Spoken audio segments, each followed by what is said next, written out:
नमस्कार। आज हम बात कर रहे हैं बेंजामिन ग्राहम की एक बहुत ही फेमस किताब द इंटेलिजेंट इन्वेस्टर के बारे में।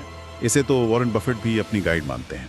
हाँ, तो हमारे पास इस किताब के कुछ कह सकते हैं निचोड़ हैं और हमारा मकसद है कि इनके जरिए निवेश की उस असली सोच को समझें जो मतलब लॉजिक, पेशेंस और सबसे ज़रूरी अपनी पूंजी को बचाने पर फोकस करती है। ये कोई जल्दी अमीर बनने का फॉर्मूला नहीं है, बल्कि सोच समझकर आराम से वेल्थ बनाने का एक तरीका सिखाती है। तो चलिए शुरू करते हैं। सबसे पहली और शायद सबसे अहम बात जो ग्राहम समझाते हैं वो है इन्वेस्टर यानी निवेशक और स्पेक्यूलेटर यानी सट्टेबाज के बीच का असली फर्क।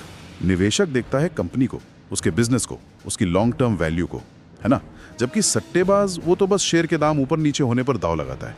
ग्राहम का ये भी मानना था, और ये बड़ी दिलचस्प बात है, कि ज्यादातर लोग पैसा खराब स्टॉक चुनकर नहीं गंवाते। हाँ बिल्कुल, बल्कि अपनी भावनाओं के कारण गंवाते हैं, मतलब डर और लालच। सही कहा।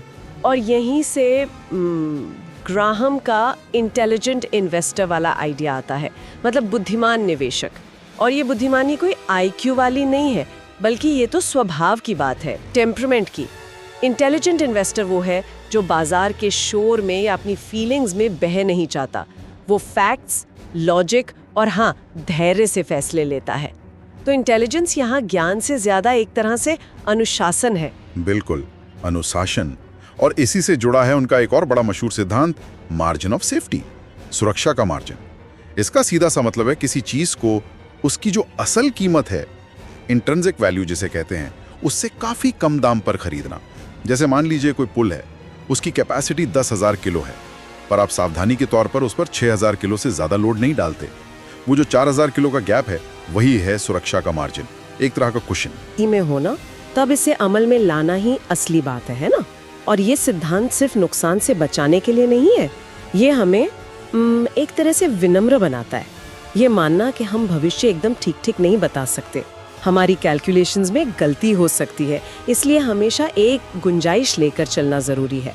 मतलब प्रॉफिट से पहले कैपिटल प्रोटेक्शन, पूंजी बचाना पहला काम है। और इसे समझाने के लिए ग्राहम ने मिस्टर मार्केट का एक बड़ा ही मजेदार कैरेक्टर बनाया है। सोचिए कि शेयर बाजार, मिस्टर मार्केट नाम का आपका एक पार्टनर है, रोज आता है आपके पास और आपको शेयर खरीदने या बेचने का भाव देता है। कभी वो बहुत खुश होकर ऊंचे दाम लगाता है, तो कभी एकदम दुखी होकर सस्ते में बेचने को तैयार। हाँ, और इसके पीछे का जो गहरा मतलब है वो ये कि मिस्टर मार्केट यानी बाजार का मूड आपके लिए एक अवसर होना चाहिए। वो आपको बताए नहीं कि क्या करना है, बल्कि आप उसके मूड का फायदा उठाएं। इंटेलिजेंट इन्वेस्टर मिस्टर मार्केट की फीलिंग के साथ बहता नहीं है। जब मिस्टर मार्केट डरा हुआ है, सस्ते में बेच रहा है, तब शायद खरीदने का मौका है। और जब वो बहुत जोश में है, महंगे दाम दे रहा है, तब शायद बेचने का। मतलब बाजार को अपना मालिक नहीं, अपना नौकर समझना चाहिए। वो आपकी सेवा के लिए है। सही कहा। ग्राहम निवेशकों को दो टाइप में भी बांटते हैं, एक डिफेंसिव यानी रक्षात्मक और दूसरा एंटरप्राइजिंग यानी उद्यमशील। डिफेंसिव निवेशक वो हैं जो मतलब सेफ खेलना चाहते हैं, कम मेहनत, कम जोखिम। जैसे इंडेक्स फंड ले लिया या फिर बड़ी जानी मानी ब्लू चिप कंपनियों के शेयर या बॉन्ड्स में पैसा लगाया। बिल्कुल। और वहीं दूसरी तरफ है एंटरप्राइजिंग निवेशक। ये ज्यादा रिसर्च करते हैं, ज्यादा मेहनत करते हैं और ऐसे मौके ढूंढते हैं जहां बाजार किसी शेयर की कीमत को उसकी असल कीमत से बहुत कम आंक रहा हो, अंडरवैल्यूड शेयर। ग्राहम कहते हैं कि दोनों ही तरीके ठीक है, दोनों से कामयाबी मिल सकती है, लेकिन शर्त एक ही है, डिसिप्लिन। निवेशक को अपने चुने हुए रास्ते पर टिके रहना होगा। सफलता रणनीति से ज्यादा स्वभाव की बात है। तो इन सब बातों का निचोड़ क्या निकलता है? जैसा वॉरेन बफेट ने खुद कहा, इस किताब ने उनकी जिंदगी बदल दी। क्यों?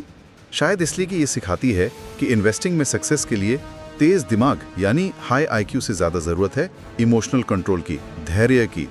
कुल मिलाकर इन अंशों का सार यही है कि असली दौलत किस्मत से या जल्दबाजी से नहीं बनती, वो बनती है लॉजिक से, अनुशासन से और एक लंबी अवधि की सोच रखने से। हाँ, और जाते जाते एक विचार छोड़ जाते हैं जो इन सारी बातों के बिल्कुल सेंटर में है।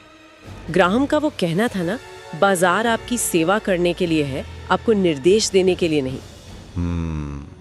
तो सवाल ये उठता है कि अगर कोई सच में बाजार को एक बॉस की तरह नहीं बल्कि एक हेल्पर की तरह देखे, तो उसका फाइनेंशियल न्यूज़ देखने का नजरिया, रोज के उतार चढ़ाव पर उसकी प्रतिक्रिया और आखिर में उसके निवेश के फैसले, ये सब कैसे बदल सकते हैं? सोचने वाली बात है।